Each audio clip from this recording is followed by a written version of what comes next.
A lot of what I would call work in my job, the things I don't like doing, is simple simulation of productivity, bureaucratic simulation, created by kind of managerialists who, whose job, the kind of parasites of institutions, the real parasites, not immigrants, not people claiming unemployment benefit, the real parasites of our society, the very high earners who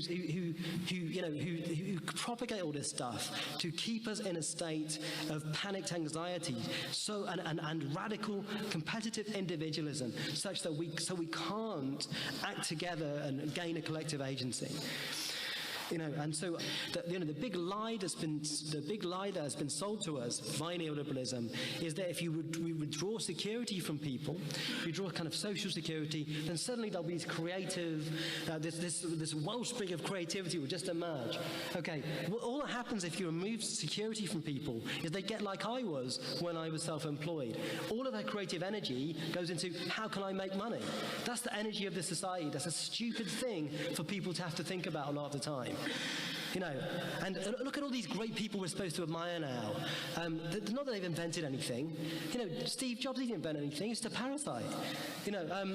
Simon Cowell, he doesn't have done anything. He's just a parasite. What are these people good at? They're just good at making money, and that should be enough reward, right? If that's what you want to devote your life to, just fucking do it. But don't expect us to also admire you and just you be the model for everybody else all the time. We shouldn't have to worry about making money every waking hour of our days. That's a depressing kind of reality that has been artificially imposed on us. I mean, we can break out of that. Is this privatization of stress? It's normalized. The fact that young people are depressed, who gives a shit? This is the idea. Young people are depressed, that's just part of life. It wasn't part of life. It was not part of life. The increase of the depression amongst young people is shocking. And that ought to be the biggest possible indicator and condemnation of the world in which we're now living. It wasn't normal for young people to be depressed in the 70s, let's say. We've got to start off from that heroic conditions in which young people live. They're terrible conditions. Just really, really terrible conditions. I just can't impress this. You've been deprived of things. You've been deprived of things, and the things that you've been deprived of are being sold to you as benefits.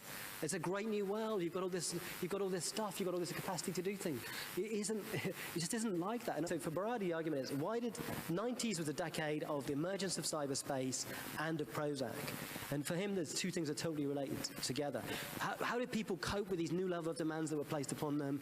They started to take antidepressants, which are now very common, particularly amongst young people. Antidepressants as a hazing thing. Which you can hear this like this downer haze. That's why Drake is really interesting. The new Drake record, full of this kind of electro downer haze. Everyone's on downers now to cope with just cyber blitz, whether it's antidepressants or other forms of kind of self-medication.